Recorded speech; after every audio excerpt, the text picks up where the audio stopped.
చెప్తున్నారు నాకు తెలుసు. ఎందుకంటే జర లొల్లి పెట్టకుర్రా బై, దండం పెడతా. మీ చెవుల జోరిగా లెక్క మీరెక్కడ దొరికి రాగురి. మీరు అవద్దని చెప్తున్నారు. ఎందుకంటే రేవంత్ రెడ్డి రాష్ట్రం అంతా ఇచ్చినా ఇయ్యకపోయినా అత్తగారి ఇల్లు ఉంది కదా, లేకపోతే ఇంట్లో భార్య కూడా పోయేటది. మీకైతే ఇచ్చింటాడు.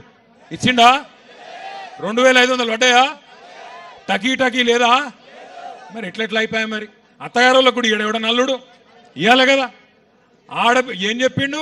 ముసలోళ్ళకు 4000 కేసీఆర్ ముసలవ్వకో ముసలయ్యకో ఇస్తున్నాడు, నేను ఇద్దరికి ఇస్తా. మీరు ఆడబిడ్డలందరికీ సోనియమ్మ చెప్పింది నెలకు 2500 ఇస్తా అన్నాడు. 500 రూపాయలకు సిలిండర్ ఇస్తా అన్నాడు. ఇచ్చిండా? 200 యూనిట్ల కరెంటు ఫ్రీ అన్నాడు. వచ్చిందా? మరి 14-15 నెలలు ఏం చేసిండు? మరి 35 సార్లు ఢిల్లీ ఎక్కే విమానం దిగే విమానం తప్ప 35 పైసలు కూడా ఢిల్లీకి వెళ్ళి తెచ్చింది లేదు. మరి వాళ్ళ నేను మిమ్మల్ని ఆలోచించమని కోరేది ఒకటి, మీరందరూ రైతు బిడ్డలు, మీరందరూ వ్యవసాయ కుటుంబాలకు వెళ్ళి వచ్చిన రైతు బిడ్డలు. ఇవాళ కేసీఆర్ గారి నాయకత్వంలో 10 ఏళ్లలో ఇదే కల్వకుర్తి తాలూకాలో, ఇదే వలసల జిల్లాగా పేరుపడ్డ పాలమూరు జిల్లాలో బ్రహ్మాండంగా రివర్స్ మైగ్రేషన్ చాలు అయి వేరే రాష్ట్రాలకు వెళ్ళి కూడా కూలీలు మన పొలాలకెచ్చి పనిచేసే పరిస్థితి కేసీఆర్ నాయకత్వంలో మనం తెచ్చుకున్నాం. కానీ సంవత్సరం తిరగకుండానే నిన్న మొన్న మీరు పేపర్లు చూడండి, నిన్నగాక మొన్న ఒక రైతు ఆయన లోన్ కట్టలేదని చెప్పి వాళ్ళ ఇంటి పాటాకు ఇంటి తలుపెత్తుకొని పోయారు, ఇంటికాడ గేట్ ఎత్తుకపోయారు. చూసిర్రా మీరు? నిన్న ఒక రైతుది ఆయనతో స్టార్టర్ ఎత్తుకపోయినారు. ఇక రేపో మాపో తులం బంగారం వచ్చిందా అక్క మీకు? మీరు నిజంగా కల్వకుర్తోలు బాగా హుషారున్నారు, వచ్చినా కూడా రాలేదని చెప్తారు. నేను బయట రాంగ మైసిగండి కాడ ఆగి అక్కడ పంతులను కూడా అడిగిన, సార్ వచ్చిందా ఇక్కడ తులం బంగారం పంతులు గారు అంటే, మా వాళ్ళకి మాత్రం వచ్చింది, అత్తగారు ఊరు కదా ఇచ్చిండు అన్నాడు. మీరేమన్నా అవద్దని చెప్తాను. రాలేదా తులం బంగారం? మొన్ననేమో పాటకు ఎత్తుకపోయినారు, తలుపులు ఎత్తుకపోయారు, నిన్ననేమో స్టార్టర్ ఎత్తుకపోయినారు. రేపో మాపో తులం బంగారం వచ్చుడు కాదు, మీ పుస్తల తాడు కూడా ఎత్తుకపోతాడు వీడు, గంత దొంగ. మేము చెప్పినాం ఎలక్షన్లకు ముంగట మీకు, వీడు లంగా నమ్మకుర్రు అని చెప్పినాం. మీరేమో నమ్మి ఆయనతో గుద్దినరు. కల్వకుర్తిలో జైపాల్ యాదవ్ అడ్డం పడ్డాడు, ఆయన ఎవరో గెలిచిండు. మరి ఇప్పుడేమో తర్వాత లబో దిబో అంటే లాభం ఏమున్నది? ఇప్పుడు అనుకొని బాధపడితే, మొన్న నేను హైదరాబాద్లో పోతున్నా, హైదరాబాద్లో సిగ్నల్ పడుడు పాపం ఉన్నది. సిగ్నల్ పడితే పక్కకు ఆటోనో బండో ఏదో ఒకటి వస్తుంది, వాళ్ళు మనం చూడంగానే అన్నా బాగున్నావా అంటారు. బాగానే ఉన్నా, ఏం సంగతి తమ్మి అంటే, ఆటో డ్రైవర్ ఆయన పేరు మహమూద్ అంటుండు. క్యాలే మహమూద్ భాయ్ అంటే, క్యాలే సా పూరా బర్బాద్ హై కుచ్ నహీ హో రా అన్నాడు. మరి క్యా కర్నా అన్నా, క్యా కర్నా కుచ్ భీ నహీ కర్ సక్తే క్యా అన్నాడు. అబ్ మహమూద్ భాయ్ ఏక్ ఓట్ కా సజా 5 సాల్ హైనా, ఒక్క ఓటు మరి శిక్ష 5 ఏళ్ళు ఉంటుంది కదా, ఏం చేయాలి నేను అని నేనన్నా. అంటే మహమూద్ భాయ్ ఏమంటుండు ఎరికాను నాతోని, సాబ్ కోయి తర్కీబ్ నీ కే అంటుండు. అంటే ఏమైనా ఉపాయం లేదా సారు అంటుండు, ఏమైనా ఉపాయం లేదా ఈయన ఇంటికి పంపేది అంటుండు. నేను మిమ్మల్ని అందరినీ కరెక్టేనా నేను చెప్పేది? మీరు కూడా గదే అనుకుంటారా, వేరేమని అనుకుంటారా? ఒక్కసారి కేసీఆర్ ఉన్నప్పుడు బాగుండే అంటే వాళ్ళు చేయలే అంటారు. పక్కా ముచ్చట్నా ఇది కూడా? మళ్ళీ ఎలక్షన్ ముందు ముచ్చట్నేనా? పక్కానా ఈసారి? అర్థమైందా మొత్తం కాంగ్రెస్ మోసం, రేవంత్ రెడ్డి మోసం అందరికి అర్థమైందా? అత్తగారు ఊరోళ్ళకు కూడా అర్థమైందా? ఆఖరికి మంచిగానే ఉన్నది కథ. నేను మీ అందరినీ ప్రార్థించేది ఒకటే, ముఖ్యంగా రైతు బిడ్డల్ని. ఇవాళ ప్రపంచానికి అన్నం పెట్టే అన్నదాత రైతు. రైతుకు కులం ఉండదు, రైతుకు మతం ఉండదు. వాళ్ళందరూ ఉంటారు, రెడ్డిలు ఉంటారు, కొమటోళ్ళు ఉంటారు, బాపనోళ్ళు ఉంటారు, ఎల్మోళ్ళు ఉంటారు, అందరూ బీసీలు ఉంటారు, ఎస్సీలు ఉంటారు, ఎస్టీలు ఉంటారు, మైనారిటీలు ఉంటారు, అన్ని వర్గాలలో రైతులు ఉంటారు. 70 లక్షల మంది రైతులను కేసీఆర్ గారు కడుపులో పెట్టుకొని 10 ఏళ్ళు చూసుకున్నాడు.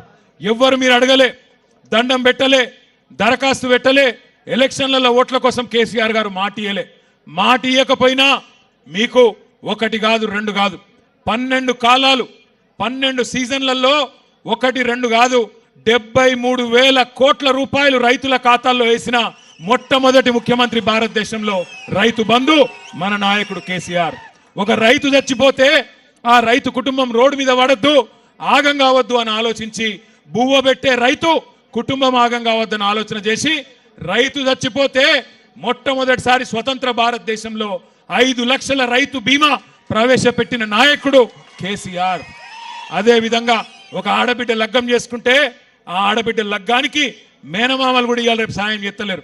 అట్లాంటిది కేసీఆర్ గారు 1,00,000 రూపాయలు కళ్యాణ లక్ష్మి పేరుతో, షాదీ ముబారక్ పేరుతో మీకు ఆనాడు కానుకగా అందించిండు. ఇట్లా ఒకటి కాదు, రెండు కాదు, 200 రూపాయలు ఉన్న పెన్షన్ కేసీఆర్ గారు 10 రెట్లు పెంచి 2000 రూపాయలు చేసిండు.